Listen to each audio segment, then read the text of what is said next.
Bueno, como andan, este video tiene que ver con el texto de Horst Kirchmann, que es el que tenían para leer en la tercera clase. Es un libro que se llama El Estado y su evolución al principio de la colonización española de América. Es Fondo de Cultura Económica. Y lo que nosotros planteamos para leer es el capítulo 2. Ahora, este capítulo 2 que se llama Los fundamentos de la organización estatal en la época de los descubrimientos y la conquista, tiene dos puntos. El punto uno es los elementos formativos de la expansión hacia ultramar. Y el punto 2, que comienza en la página 66, que se llama Problemas legales, espirituales y políticos en la apropiación de la tierra y su influjo en la organización estatal. Lo vamos a dejar por otra clase, porque si no va a ser muy extensa, ¿no? Yo no lo tuve en cuenta eso, y me parece que el punto uno del capítulo 2, que son los elementos formativos de la expansión hacia ultramar, es suficiente para este video y después vamos a ver cómo trabajamos. Bueno, en este punto uno del capítulo 2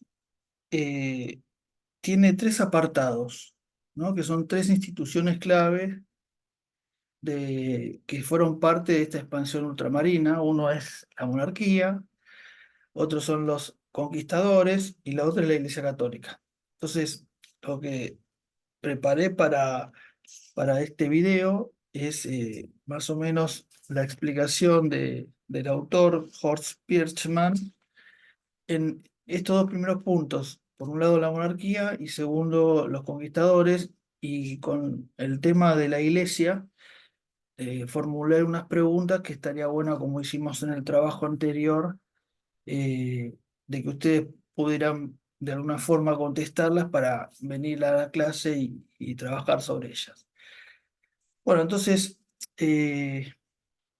dijimos que en este punto uno, que se llama los elementos formativos de la expansión ultramarina, eh, empieza diciendo que la capitulación de Santa Fe, que es un contrato que es firmado por Cristóbal Colón y los reyes de España, fue el punto de partida de la historia latinoamericana del derecho, dice el autor. Y en ese documento, que es la capitulación de Santa Fe, Colón se comprometía a tomar posesión en nombre de los monarcas, ¿no? Eh, Tomar posesión de las islas y continentes que descubriese, y recibiría a cambio una parte de las riquezas que tuviera.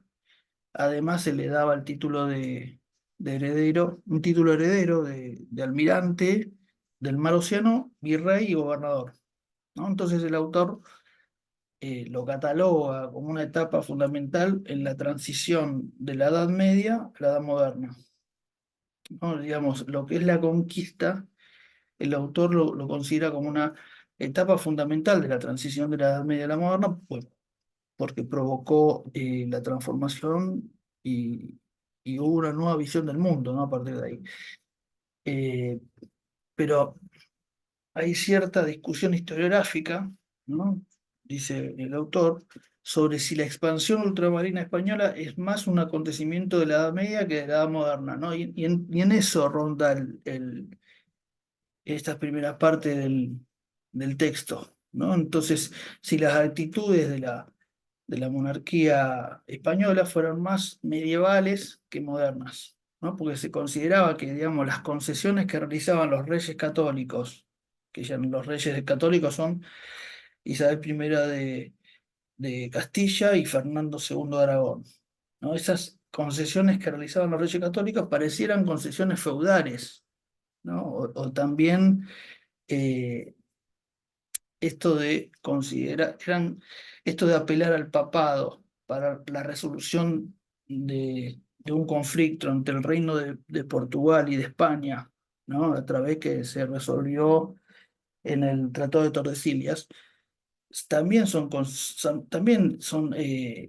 consideraciones medievales según cierta historiografía, ¿no? Entonces, se considera que la expansión hacia ultramar es una continuación de la reconquista medieval también, ¿no? Es decir, cuando hablamos de la reconquista medieval, hablamos de la reconquista española sobre su propio territorio contra los moros. Entonces, se considera que la expansión al ultramar es una continuación de la reconquista medieval y por lo tanto es una continuación de prácticas medievales. Después más adelante vamos a ir trabajando sobre ese tema.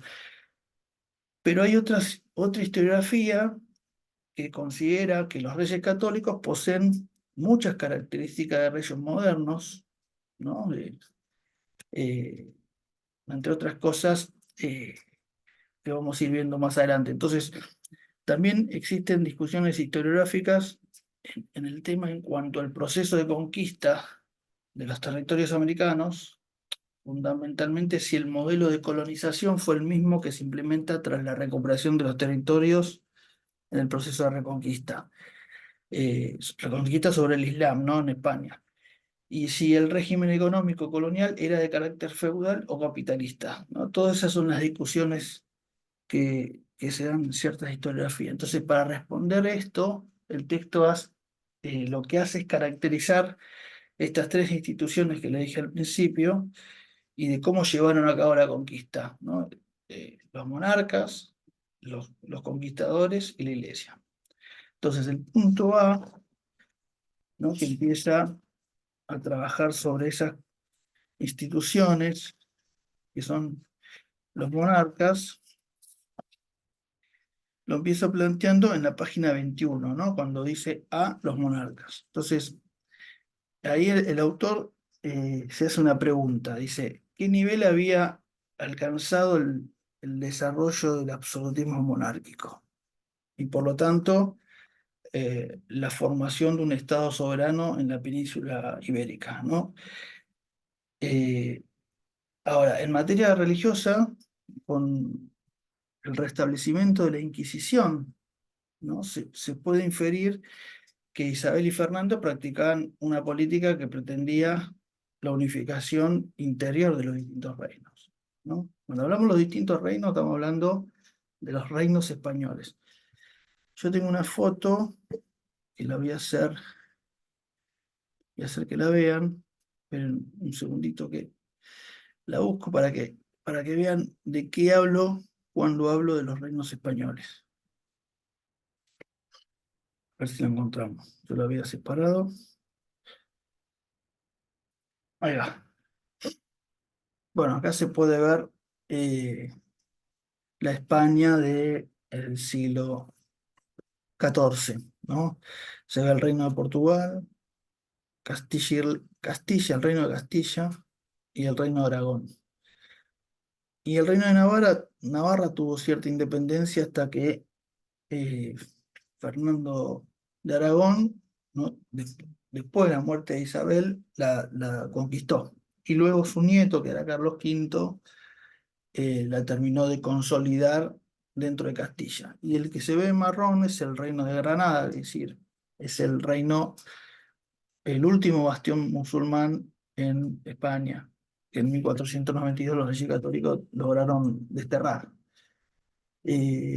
A ver si tengo otro grupo, acá está. Ustedes fíjense que el reino de Castilla, la corona de Castilla, digamos, que era de Isabel, estaba separado en varios reinos, ¿no? Y ahora vamos a ver la diferencia, según el texto, que había entre la corona de Castilla y la corona de Aragón, que era la de Fernando VII. Acá podemos ver los reinos que había dentro de la corona de Aragón, ¿no? Valencia, Zaragoza corresponde a lo que es Aragón propiamente dicho y el condado de Barcelona, que está acá. Bueno, las Islas Baleares, Cerdeña y el reino de las dos Sicilias, el reino de Nápoles y de Sicilia. Acá se puede ver mejor el reino de Aragón de la España misma, que podemos ver el protectorado de Cataluña, eh, el reino de Aragón y el reino de Valencia, que todo eso conformaba la corona de Aragón. Pero bueno, volviendo al texto, entonces dijimos que estábamos hablando que en el tema de los monarcas, empezaba haciéndose una pregunta de qué nivel había alcanzado el desarrollo del absolutismo monárquico. Cuando hablo del absolutismo cuando hablo del desarrollo del absolutismo monárquico, en España hablo de la centralidad del poder real, es decir, un poder, un rey con poderes absolutos, ¿no? Una monarquía absolutista, ¿no? Y eso tiene poco de feudal, ¿no? Cuando hablamos de monarquía absolutista, superó la etapa de lo que es el feudalismo, donde los reyes no tenían tanto poder sobre sus noblezas. Entonces, decía que en materia religiosa se había restablecido la Inquisición y podemos decir que los reyes católicos practicaban una política que pretendía la unificación interior de los distintos reinos a través de eso, de ese instrumento que es la Inquisición. Y esto ha sido calificado como una política moderna, ¿no? La centralización y la creación de una ciudadanía homogénea ideológicamente. Eh, Ahora, aunque recién con Carlos V es el nieto de los reyes católicos, ¿no? Carlos V, que era Carlos I de España, después se transforma en el emperador, ¿no? Porque él era hijo de un Habsburgo, por lo tanto él es el primero de los Habsburgos, digamos. O sea, la dinastía Habsburga comienza con Carlos V. Entonces, recién con Carlos V se propagó el término de lo que es corona de España, ¿no? La unificación de todos esos reinos y esas dos coronas. Y los reyes católicos seguían manteniendo cierto control, ¿no? Es decir, sus abuelos, Isabel y Fernando, seguían manteniendo cierto control sobre sus respectivos reinos, ¿no? Porque, digamos, Isabel era de Castilla y Fernando de Aragón, se casaron, pero seguían manteniendo cierta digamos, cierto, eh, ¿cómo se puede decir? Cierta autonomía en esos ciertos reinos, a pesar de haber conducido la unidad territorial. Entonces, Fernando de Aragón, por un lado, Isabel de Castilla por el otro, ¿no? Estamos diciendo. Entonces, es importante destacar que los territorios de ultramar, cuando se produce la conquista, llegaron a constituir integrante de la corona castellana y no así de Aragón. Y eso se debe por la supremacía que tenía el reino de Castilla por encima de la que tenía el reino de Aragón. Y otra cosa, cabe destacar que la corona de Aragón, que contemplaba, por ejemplo, los reinos, como dijimos en el mapa, de Aragón, de Valencia y de Cataluña, contaba cada uno con sus propias cortes, ¿no? Cada uno tenía las cortes son como si fuera un poder legislativo.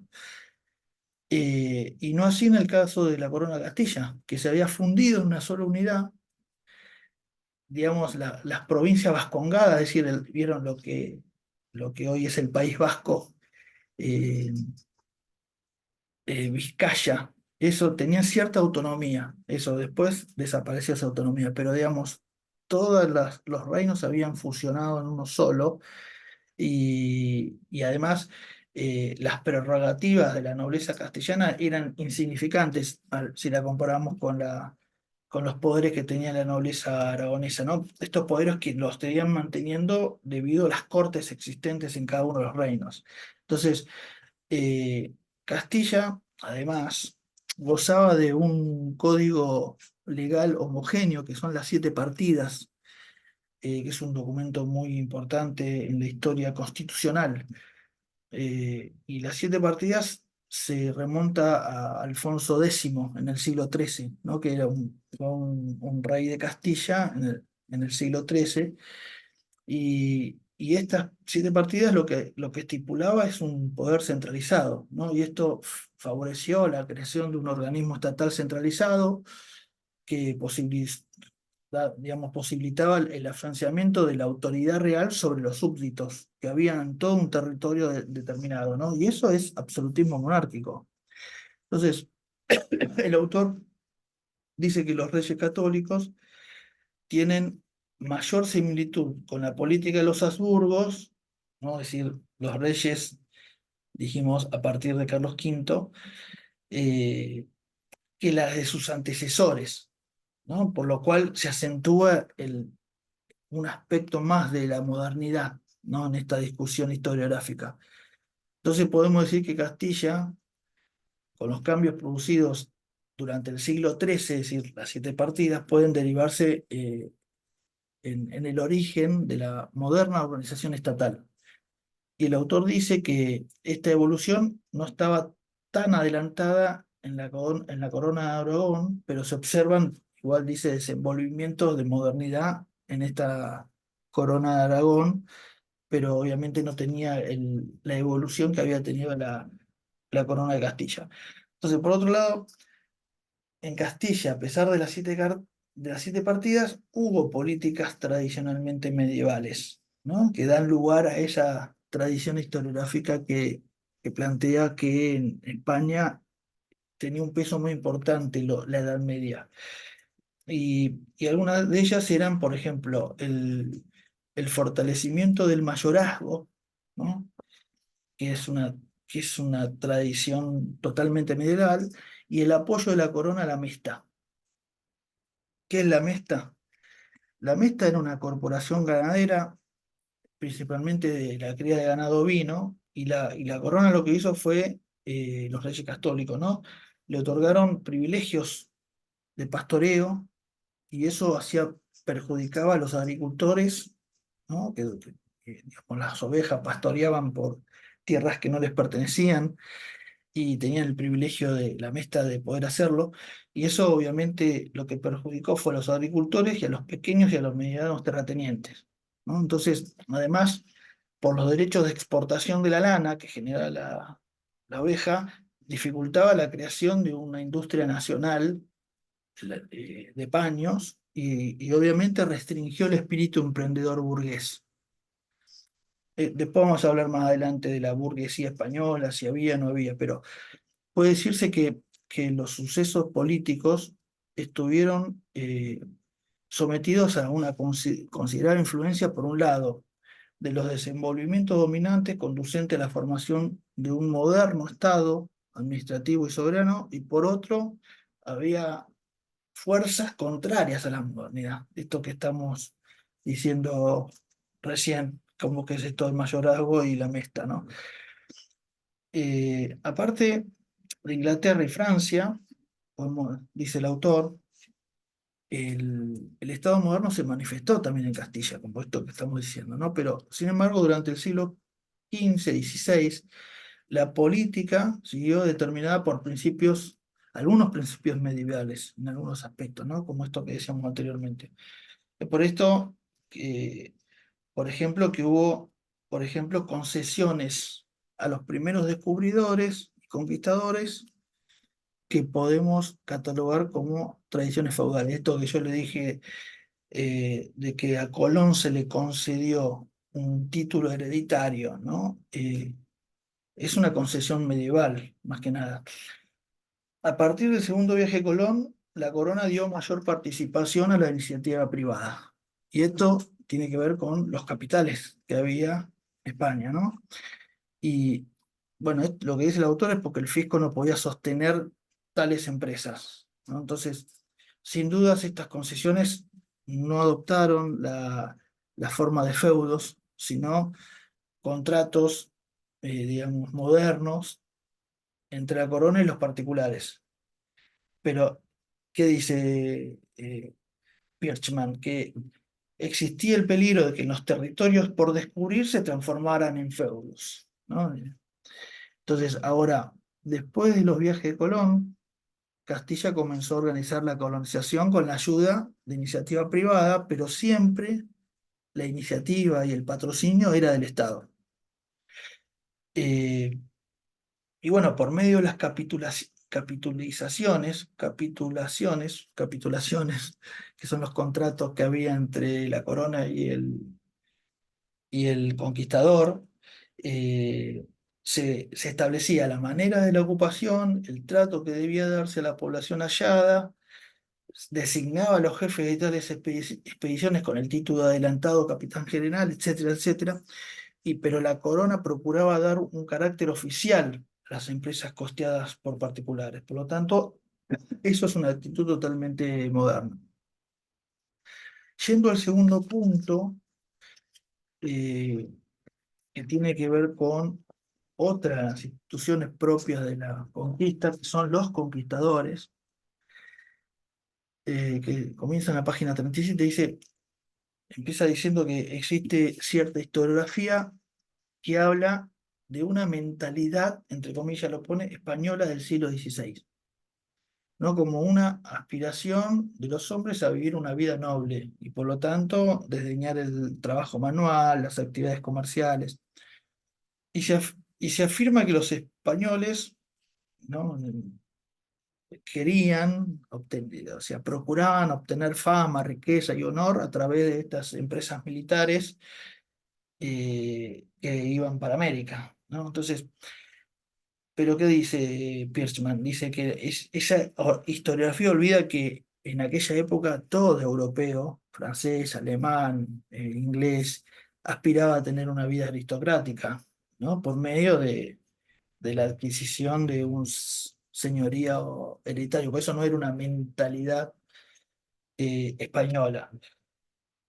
Ahora, planteando esto, eh, algunas actitudes eran más medievales que modernas, como estábamos diciendo anteriormente. Podemos decir que las técnicas militares utilizadas por los conquistadores en la expansión ultramarina relevaron semejanzas con la reconquista española frente a los moros, ¿no? Entonces hablamos, la conquista frente a los moros comienza en el siglo VIII, ¿no? Plena Edad Media.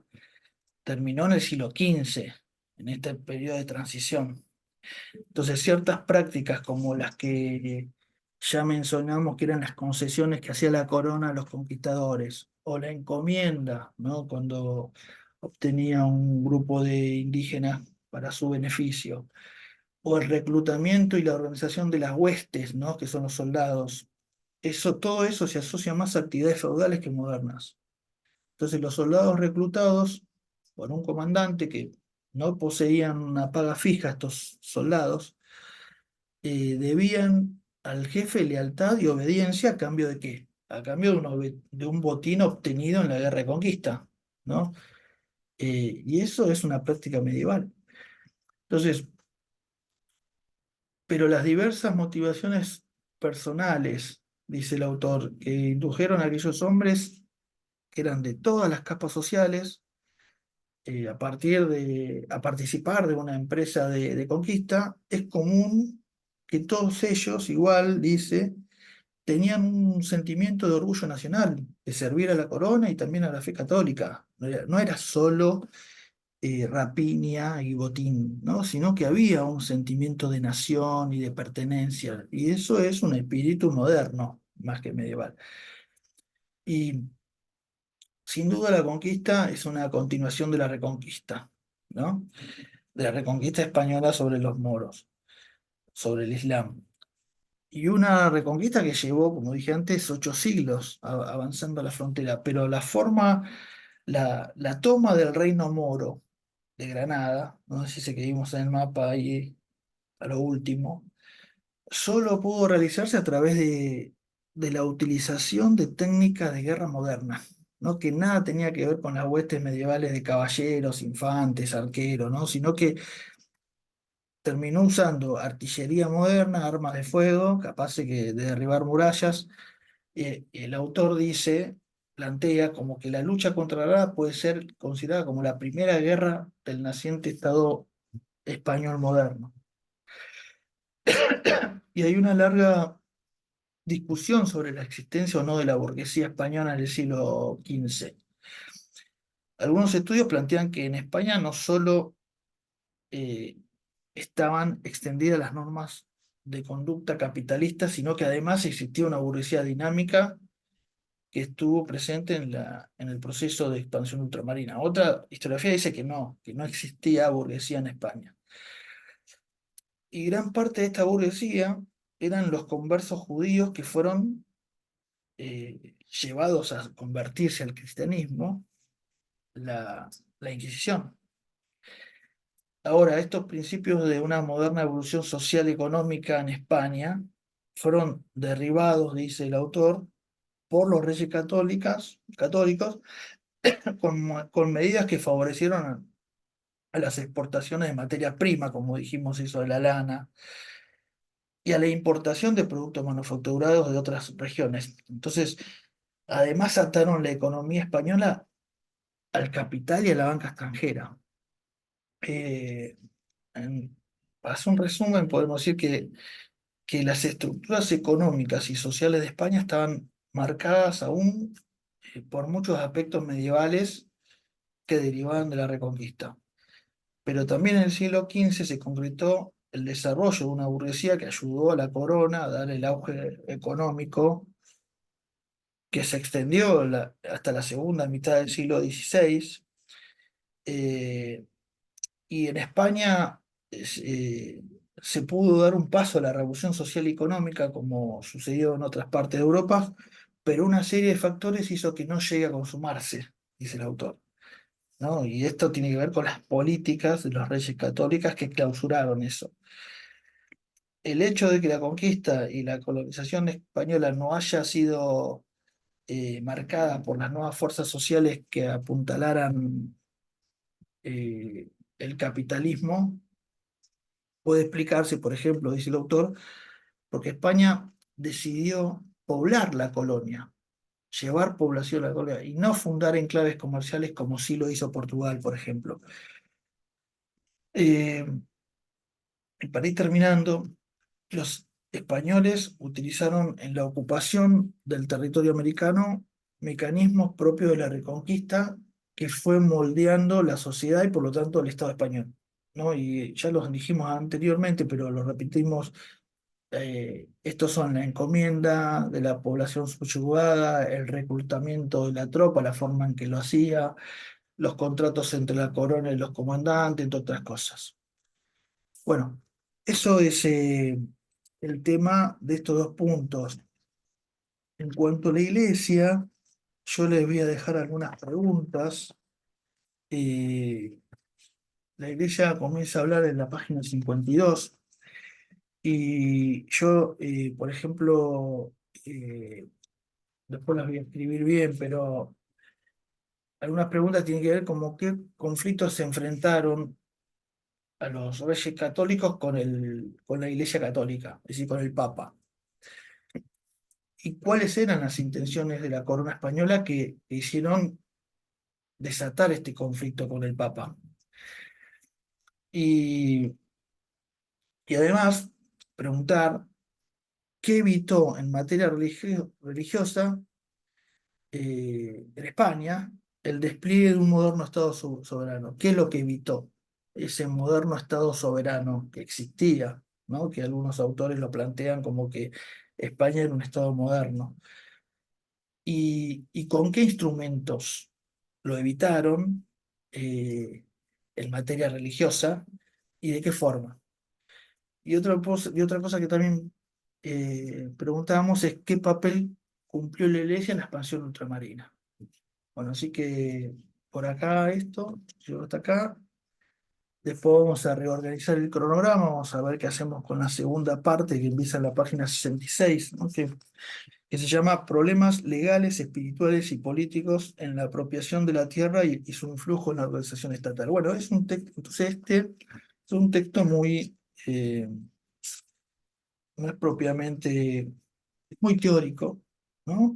Pero sirve para entender eh, los fundamentos de la organización estatal de América impuesta por los españoles, ¿no? ¿Cuáles son las justificaciones utilizadas en esta conflicto? Así que bueno, hasta ahí nos veremos el otro martes, porque el 23 nos vamos a defender la escuela pública. Bueno, hasta acá. Vamos a poner.